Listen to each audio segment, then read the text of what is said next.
We are delighted to have the opportunity to share with you our recently published policy brief entitled "Bullets Are Cheaper Than Sugar: The Need for New Approaches to the Women, Peace and Security Agenda in the MENA Region." Important for the Women, Peace and Agenda from the beginning was that it was used as a tool by women in almost every country to claim rights, even if that was not perhaps the intention of the Security Council when they passed it.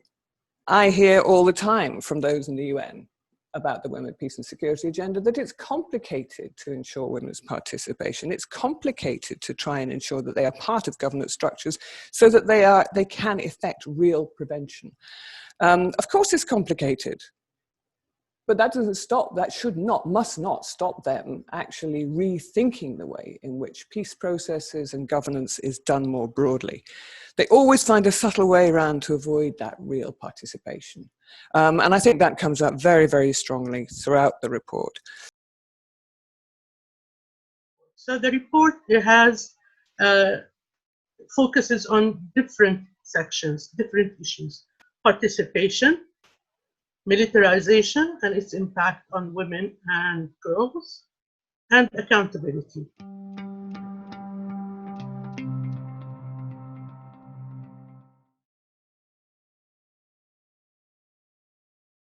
When discussing this issue with the feminists and activists in the region, it was striking that almost every single one of them focused on the importance of participation of women in political parties, trade unions, the public space, in the economy, and so on and so forth during peacetime. Every single one of them, and said that these are the areas that we are working on, in addition to working on the issues of participation during conflict and so on.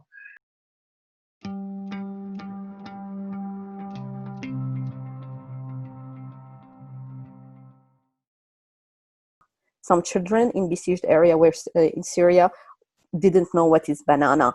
So, but they have bullet around them because that bullet will have their way, will find their way to besieged area, but not the sugars, not the fruits.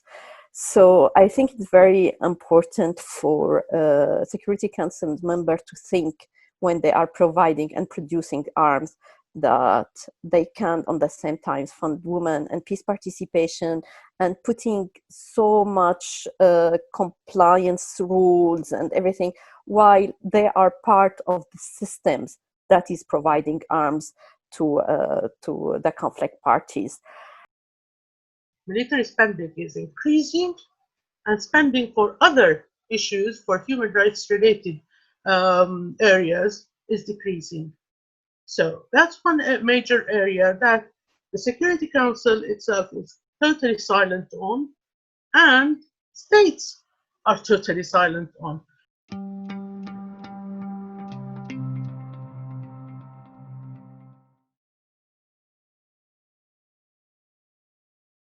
So when we have an accountable peace process, when there is a spotlight on what we do, this is how we can change things. But sometimes in the name of confidentiality or sensitivity, you can actually be compromising on accountability.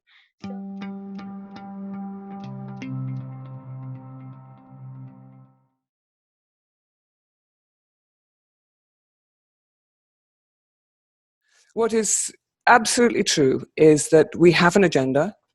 It is there. It is law. We can use it. We must use it. It's our way of asserting the rights that must belong to all women everywhere, not least in the control of war and peace. And I think it's just been so brilliant to see how women in the MENA region have continued to do this against all odds, against doors being shut in their faces and doing what Rasha says, don't wait for an invitation. No one is waiting for an invitation. And that is why I think that in the next few years, we will find ways of making this agenda really work for us.